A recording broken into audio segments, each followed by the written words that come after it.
24 फरवरी 2022 सुबह 4:30 यूक्रेन की राजधानी कीव। शहर अभी गहरी नींद में था, लेकिन आसमान में अचानक गूंजती धमाकों की आवाज ने सब कुछ बदल दिया।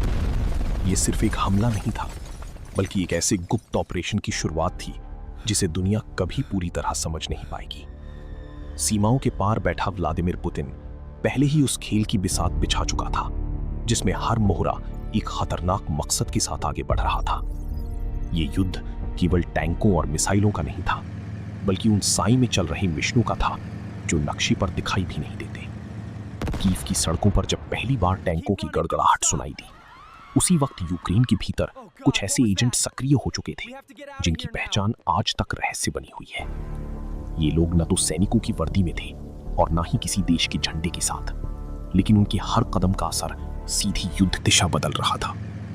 यूक्रेन के राष्ट्रपति वोलोडिमिर ज़ेलेंस्की उस समय अपने देश को बचाने के लिए हर संभव रणनीति पर काम कर रहे थे, लेकिन असली लड़ाई उन अंधेरे कमरों में लड़ी जा रही थी जहां फैसले बिना किसी शोर के लिए जा रहे थे। इसी बीच रूस की तरफ से भी एक अलग खेल खेला जा रहा था।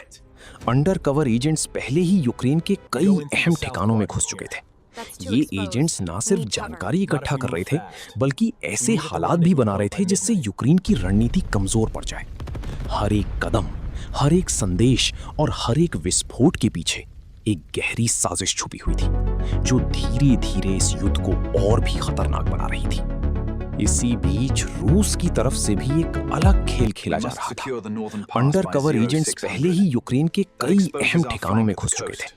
ये एजेंट्स ना सिर्फ जानकारी इकट्ठा कर रहे थे, बल्कि ऐसे हालात भी बना रहे थे जिससे यूक्रेन की रणनीति कमजोर पड़ जाए।